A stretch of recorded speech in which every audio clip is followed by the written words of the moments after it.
என் இனிய அன்பு உள்ளங்களே, உங்கள் அனைவருக்கும் என் அன்பான வணக்கம். முள்ளாய் தீண்டும் காதல் நாவல் பகுதி 2. வாங்க தொடர்ந்து கதை கேட்கலாம். காலை 5 மணிக்கு எழுந்த அத்விதா அறக்க பறக்க வேலையை முடித்துவிட்டு வீட்டில் இருந்து இறங்கும் போது 8 மணி. ஆனால் வாகனங்களின் நெரிசலில் சிக்கி அவளது பேருந்து நத்தை போல் ஊர்ந்து நகர பேருந்துகள் 3 ஏறி இறங்கி நேர்முக தேர்வுக்கு அவள் வந்து சேரும் போது 11 மணி ஆகிவிட்டது. ஏனென்று தெரியவில்லை, தலை வின் வின் என்று வலிக்கிறது. ஒரு டீ குடித்துவிட்டு வரலாம் என்று எழுந்தது அவளுக்கு வினையாகிவிட்டது. மன உளைச்சல் மட்டுமா, செல்போனும் பறிபோனது. இனி என்று எப்போது தான் ஒரு செல்போன் வாங்குவது? இப்படியெல்லாம் சிந்தித்தபடியே அலுவலக வாசலை எட்டியவள், ஒரு நிமிஷம் மேம் என்ற குரலை கேட்டு திரும்பி பார்த்தாள். ஒரு இளைஞன் அவள் பின்னால் மிகவும் பணிவாக நிற்கிறான். கையில் ஒரு செக் லீஃபும் இருக்கிறது. சாரி மேம், சாருக்காக நான் உங்ககிட்ட மன்னிப்பு கேட்டுக்கிறேன். அவருக்கு கொஞ்சம் கோபமான மனநிலையில இருந்ததால ஏற்பட்ட பிரச்சனை. Really sorry.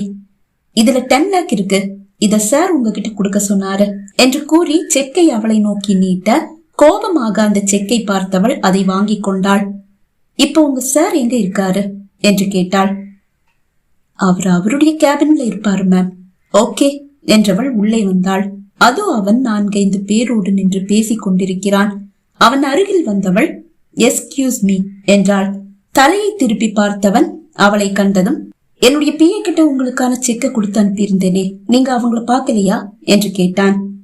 செக்கை உயர்த்தி காட்டியவள், இதுதானே என்று கேட்டாள். எஸ். அதை சுக்கு நூறாக கிழித்து அவன் முகத்தில் வீசி எறிந்தாள். உங்க காசு என்னுடைய கால் தூசுக்கு சமம். சக மனுஷனை மதிக்க தெரியாத உங்களுக்கு என்னுடைய மரியாதை இவ்வளவுதான் என்று கூறிவிட்டு திரும்பி நடக்க, எஸ்கியூஸ் மீ, அந்த செக் லீஃப்ல எவ்வளவு அமௌண்ட் எழுதி இருந்ததுன்னு உங்களுக்கு தெரியுமா? நின்று நிதானமாக திரும்பியவள் மார்புக்கு குறுகே கைகளை கட்டியபடி தலை உயர்த்தி அவனை பார்த்தாள். தெரியும், 10 லட்சம். அதுதான் உங்க கால் தூசுக்கு சமமா? எஸ். உங்களை மாதிரி மரியாதை இல்லாத ஒருத்தர் கொடுக்கிறது எதுவா இருந்தாலும் அது என் கால் தூசுக்கு சமம் தான். என்ன சார் இவங்க இப்படி பண்ணிட்டு போறாங்க?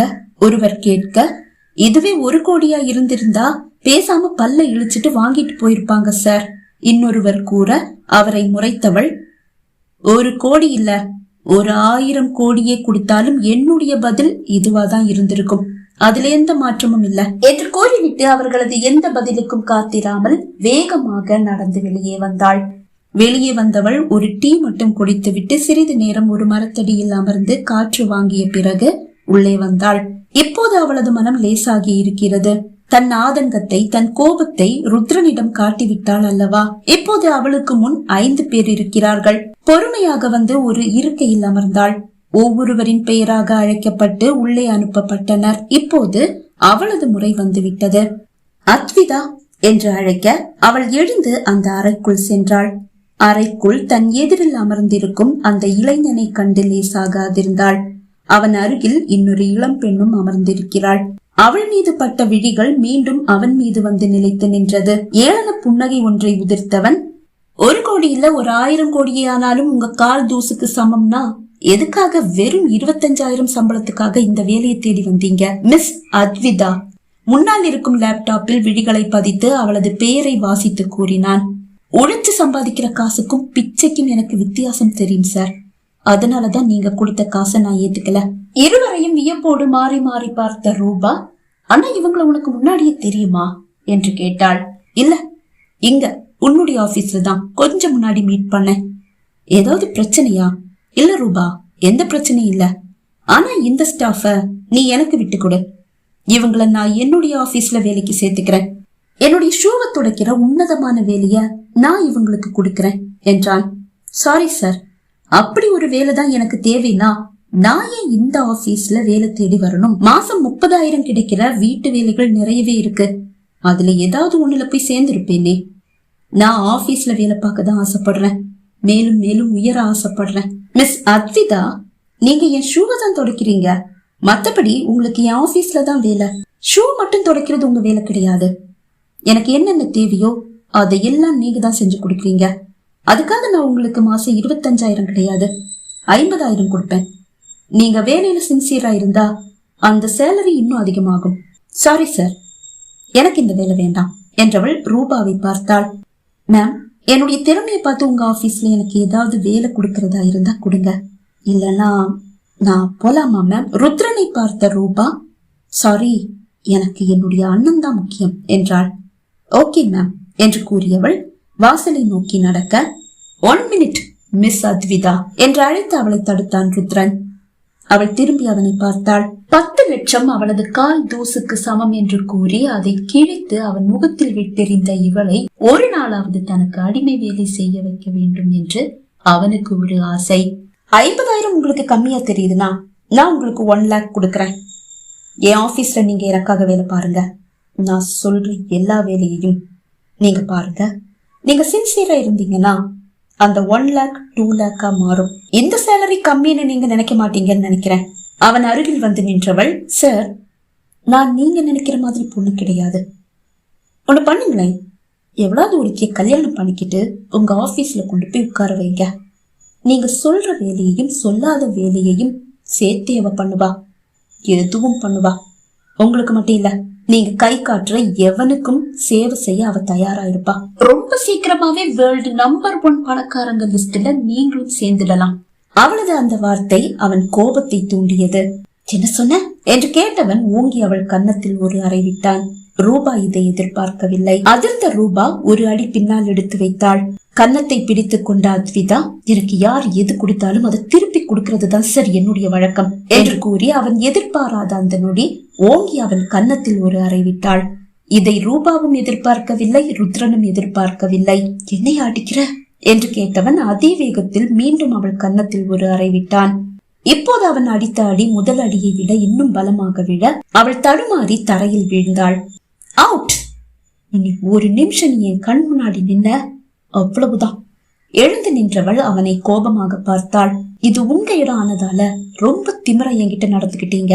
ஆனா நீங்க இப்ப எனக்கு கொடுத்தத கண்டிப்பா நான் ஒரு நாள் உங்களுக்கு திருப்பி கொடுக்கதான் போறேன் என்று கூறியவள் வாசலை நோக்கி நடக்க சொடக்கு போட்டு அவளை அழைத்தான் ருத்ரன். அவள் தலை திருப்பி பார்க்க, என்ன சொன்ன? நான் கொடுத்த இந்த அடிய நீ எனக்கு திருப்பி கொடுப்பியா? இப்ப சொல்றேன் கேட்டுக்க, ஒரு நாளாவது நீ எனக்கு அடிமை வேலை கண்டிப்பா பார்க்கதான் போற. அப்படி ஒரு வாய்ப்பு எனக்கு தானா வந்து அமையதான் போது, அதையும் பார்த்துடலாம் என்று கூறியவள் கதவை திறந்து கொண்டு வெளியே சென்றாள். அண்ணா, என்னன்னா இது? நீ போய் ஒரு பொண்ணை கை நீட்டி அடிச்சிருக்க. அவ பொண்ணு மாதிரியா பேசினா? அண்ணா, நீயும் கொஞ்சம் ஓவரா தான் நடந்துகிட்ட.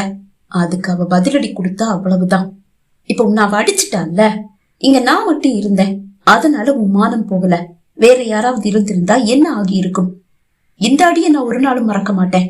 ரூபா, இவ யாரு, என்ன, இவளுடைய முகவரி எல்லாத்தையும் எடுத்து வை. இவ எனக்கு வேணும். அண்ணா, நீ என்ன சொல்ற? இவ எனக்கு வேணும். என் அடிமையா இவ ஒரு நாளாவது எனக்கு வேலை பார்க்கணும். அண்ணா வேண்டாம், இதை இதோடு விட்டுடு. நான் சொல்றத மட்டும் செய் ரூபா. அவன் கோபமாக கத்த. சரிண்ணா, நீ உட்காரு. நான் டீ ஏதாவது சொல்லவா? எதுவும் தேவையில்லை, அடுத்த ஆளை கூப்பிடு.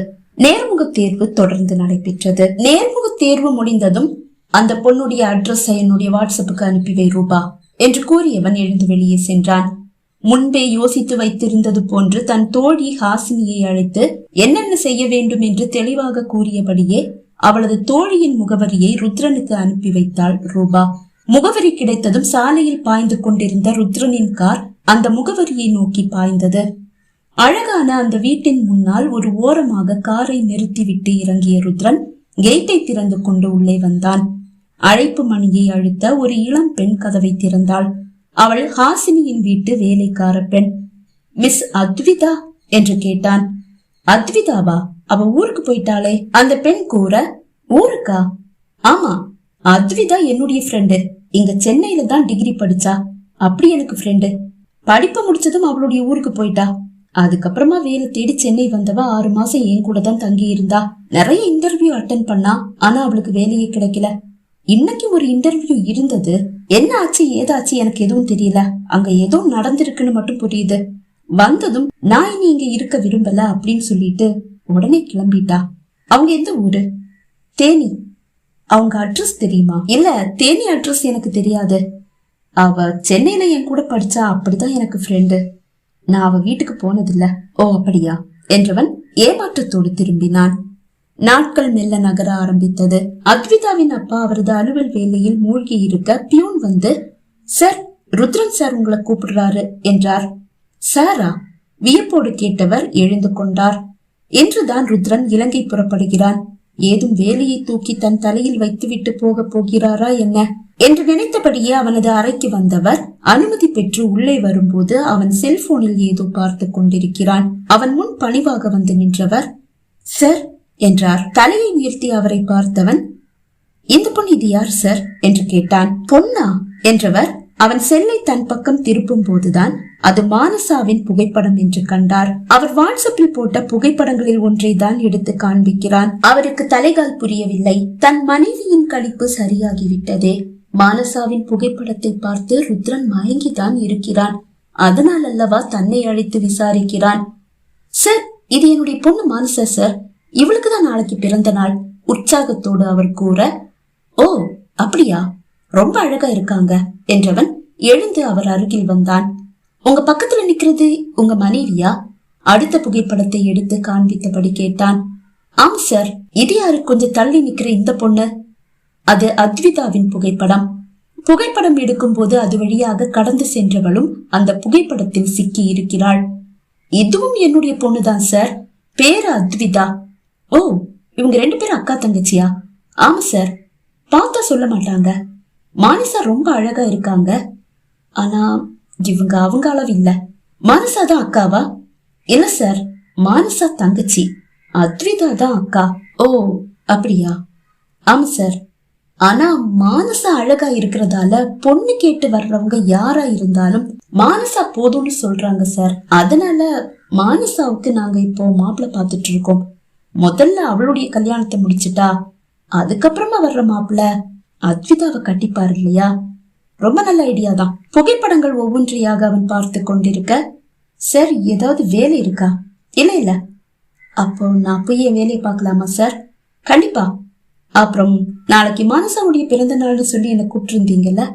ஆமா சார். நீங்க இன்னைக்கு இலங்கை போறதா சொன்னீங்க. இலங்கை பயணத்தை 2 நாள் தள்ளி வச்சிருக்கேன். நாளைக்கு மானசா பிறந்த நாளுக்கு நான் வரேன். அதை கேட்டு தன் செவிகளை நம்ப முடியாமல், சார் என்ன சொன்னீங்க என்று கேட்டார். நாளைக்கு உங்க வீட்டுக்கு நான் வரேன்னு சொன்னேன் சார். ஓகே சார் என்றவர் தலைகால் புரியாமல் காற்றில் மிதப்பது போல் மிதந்து வெளியே வந்தார். உடனே வசந்தியை அழைத்து ருத்ரன் நாளை வருவதாக கூற அவருக்கும் தலைகால் புரியவில்லை. இனி எப்படி ருத்ரனை மானசா வலையில் வீழ்த்துவது என்று யோசித்தார் சித்தி.